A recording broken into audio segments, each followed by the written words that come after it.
السلام عليكم ورحمة الله وبركاته كاع حبابي وحباباتي اللي تبعوا القناة تاعي، نقول لكم ربي يحفظكم وربي يستركم ان شاء الله.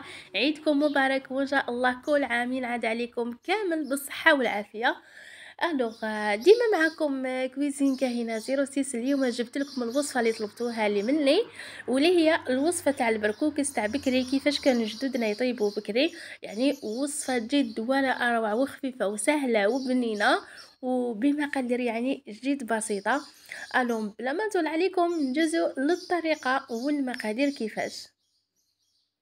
اولا نجيبو قدره نديرو فيها الماء نغليهم، من بعد رايحه ندير البصل تاعي مقطع هكا شرائح طويل مع الكرافس، ورايحه نجيب ثاني جوج مغارف كبار تاع الزيت مع مغرفه كبيره تاع طوماطيش تاع بواطه مع مغرفه كبيره تاع فلفل عكري.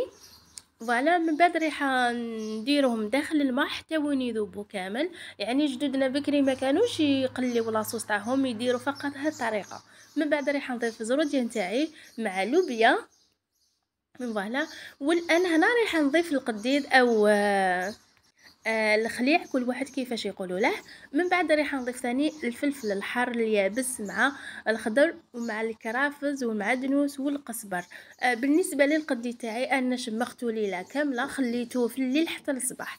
من بعد درت لي زيبيس زنجبيل مع راس الحانوت وفلفل الكحل مع شويه تاع الكمون والملح. ما نديروش لانه كما تعرفوا انه القدي تاعنا فيه الملح، وكي يطيب كامل نذوقوه نشوفوا اذا خاص يعني في الملح رايحين نزيدوله.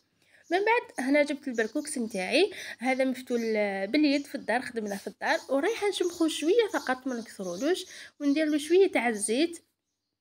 فوالا. ونديرو داخل الكسكاس ونديرو فوق القدره نتاعنا ونخليوه يفور.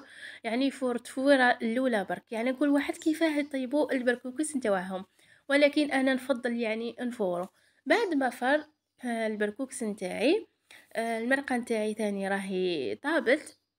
الان رايحه نضيف الكابويا نتاعي مع لاكورجات، كما تعرفوا انه لاكورجات مع الكابويا ما ياخدوش يعني وقت والباه يطيبوا. ورايحه نضيف ثاني الرند مع القزبر، يعني صدقوني واحده الريحه راهي دايره حاله في الكوزينه. ونخليهم ثاني يطيبوا. من بعد رايحه نضيف ثاني البركوكس نتاعي. فوالا رايحه نديرو كامل. فوالا. واشنو ماذا بكم مره على مره لازم تخلطوها، سينو رايح يتحرق ليكم من تحت. ونخليوه يكمل اطيابه غير في غردو. فوالا هوليك البركوكس تاعنا بعد ما طاب خرج يعني ولا اروع، خرج ما شاء الله مع القديد والحار، يعني صدقوني وصفه جد رائعه. شهيتكم في الجنة ان شاء الله. نتمنى تعجبكم الوصفه تاع اليوم ونتمنى تجربوها ثانيك. ما بقى لي ونقول لكم بصحتكم وتهلاو في وقتكم الى الحصه المقبله ان شاء الله. مع السلامه.